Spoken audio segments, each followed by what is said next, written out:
Hello നമസ്തേ, കഫ്ലിന്റെ പുതിയ എപ്പിസോഡിലേക്ക് വീണ്ടും ഒരിക്കൽ കൂടി എല്ലാവർക്കും ഹാർദമായ സ്വാഗതം. അപ്പോൾ നമ്മൾ ആട് 3 കണ്ടിറങ്ങിയൊക്കെയാണല്ലേ, ലാസ്റ്റ് റൈഡ് പാർട്ട് 1. അപ്പോൾ അതിന്റെ റിവ്യൂ ആണ്. എങ്ങനെയുണ്ട് അവിടെ പടം? എങ്ങനെയുണ്ട്? ഫസ്റ്റ് ഹാഫ് റിവ്യൂ നമ്മൾ പറഞ്ഞായിരുന്നു ഓൾറെഡി. സെക്കൻഡ് ഹാഫ് എന്ന് വെച്ചാൽ നമ്മൾ ഫസ്റ്റ് ഹാഫ് ഡ്യൂഡിന്റെ വേഷം കണ്ടിട്ടില്ലായിരുന്നു. സെക്കൻഡ് ഹാഫ് വന്നപ്പോൾ ഡ്യൂഡിന് ഉണ്ടല്ലോ, ഡ്യൂഡിന് എല്ലാം അതിന് ഷമീർ ആയിക്കോട്ടെ, സാധാ സേവർ ആയിക്കോട്ടെ, പി ശശി ആയിക്കോട്ടെ, എല്ലാവർക്കും കിടില റോള് സെക്കൻഡ് ഹാഫിൽ കൊടുത്തിട്ടുണ്ട്. പിന്നെ എനിക്ക് പറയാനുള്ള ഫസ്റ്റ് ഹാഫ് നമ്മൾ നേരത്തെ പറഞ്ഞ പോലെ കുറച്ച് ലെങ്ത് ഉണ്ട്.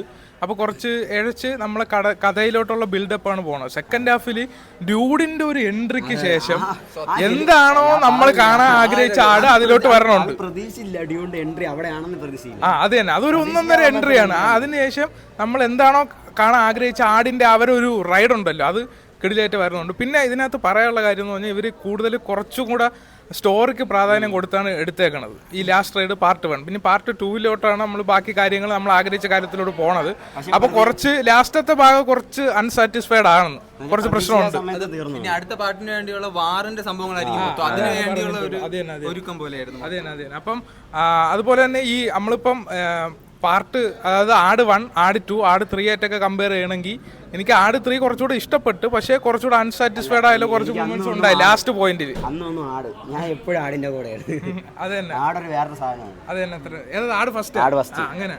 അപ്പൊ അതാണിത്. അപ്പം ഇത് ശരി, മൊത്തത്തിൽ പറഞ്ഞു കഴിഞ്ഞാൽ ആട് 3 ലാസ്റ്റ് റൈഡിന്റെ പാർട്ട് 2 ആയിരിക്കും കുറച്ചും കൂടെ ഡീറ്റെയിൽ ആയിട്ട് നമ്മൾ ആഗ്രഹിച്ച ഇതിലോട്ട് കടക്കാൻ പോണത്. കോമഡിയുടെ കാര്യം പറയണം കേട്ടോ, അതൊരു വേറെ കാര്യം എന്ന് പറഞ്ഞാൽ ഇപ്പം നമ്മൾ ഇപ്പോഴത്തെ ഒരു ഇതിൽ വെച്ചിട്ട് കോമഡി ചിലപ്പോൾ പറഞ്ഞ ചളിയാവണ മൂവ്മെന്റ്സ് ഇപ്പോൾ പല സിനിമകളിലും ഉണ്ട്. പക്ഷെ ഇതിൽ അങ്ങനെയല്ല കേട്ടോ, എല്ലാവരും പറയണ ഒരു ഫ്ലോ ഓഫ് കോമഡി ഇങ്ങനെ വന്നിട്ടുണ്ട്. അത് എല്ലാം വർക്കായിട്ടുണ്ട്. പ്രത്യേകിച്ച് എനിക്ക് ഷാജി പാപ്പന്റെ കോമഡി ഇഷ്ടപ്പെട്ടു. ഷാജി പാപ്പനെ പിന്നെ അതുമല്ല മറ്റേ നമ്മൾ പ്രതീക്ഷിക്കാത്ത ആൾക്കാരൊക്കെ ഇതിൽ വരും. പിന്നെ ഷാജി പാപ്പന്റെ ഫ്ലോ ഓഫ് കോമഡി എനിക്ക് നല്ലതായിട്ട് വർക്കായിട്ടുണ്ട്, എനിക്ക് ഭയങ്കര ഇഷ്ടപ്പെട്ടു. പിന്നെ ഷാറുഖ്മാൻ എല്ലാവരും താറ്റി പറഞ്ഞതാണ്, അത് മാറ്റി പറയാണ്. ഷാറുഖ്മാൻ പണ്ടത്തെ ബീജം നോക്കി ഇപ്പൊ പുതിയതായിട്ട് ഒരു റാപ്പ് കൊണ്ടുവന്നിട്ടുണ്ട്, അത് വേറെ ഒരു പയ്യനാണ് ചെയ്തിരിക്കുന്നത്. ആ പയ്യന് പേര് മറന്നുപോയി. അതൊരു ബീജം എല്ലാ വർക്കാണ് എല്ലാവർക്കും.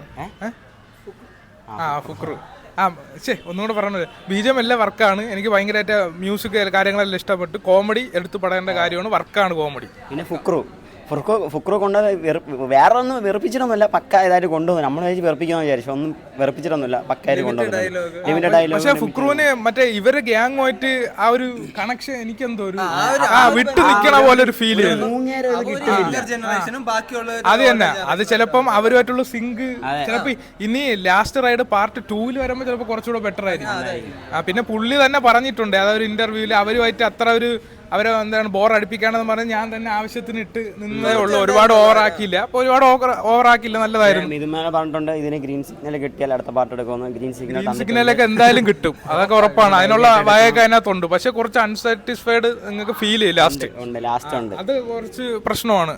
അതുകൊണ്ട് ചിലപ്പോൾ പാർട്ട് 2-നേക്കാളും പാർട്ട് 3-നേക്കാളും ബെറ്റർ പാർട്ട് 2 ആണെന്ന് പല ആൾക്കാരും പറയാം. അതിന് കാരണം ഈ അൺസാറ്റിസ്ഫാക്ഷൻ ലാസ്റ്റ് ഉള്ളത് കൊണ്ടായിരിക്കാം. ഇതാണ് പറയാനുള്ളത്, ഇത്രയൊക്കെ ഉള്ളൂ. പിന്നെ നിങ്ങൾ പോയി കാണുക, തിയേറ്ററിൽ പോയി കാണുക, നല്ല തിയേറ്ററിൽ കാണുക. വിഷ്വൽ എഫക്റ്റ് ഒക്കെ എങ്ങനെയുണ്ട്? അത് വിഷയമായിരുന്നു. VFX ഒക്കെ കിടിലമായിരുന്നു. നല്ല പൈസ ഇറക്കിയിട്ടുണ്ടെന്ന് ഇതിൽ കാണുമ്പോൾ മനസ്സിലാവും. വിജയബാബു മാത്രമല്ല പ്രൊഡ്യൂസർ, കമ്പനി അതും കൂടെ ഉണ്ട്. അതുകൊണ്ട് ഇത്രയൊക്കെ പറയുള്ളൂ. അപ്പൊ ആടിന്റെ റിവ്യൂ ഇതാണ്. അപ്പം ഒറ്റ ബാക്കി പറഞ്ഞാൽ എങ്ങനെ പറയാൻ പറ്റും? ആട് 3 പറഞ്ഞാൽ തിയേറ്ററിൽ പയ്യന്മാരോട് അടിച്ചു പൊളിച്ച് കാണുക പടം. അത്രേ ഉള്ളൂ. കോമഡി എല്ലാം വർക്കാണ്.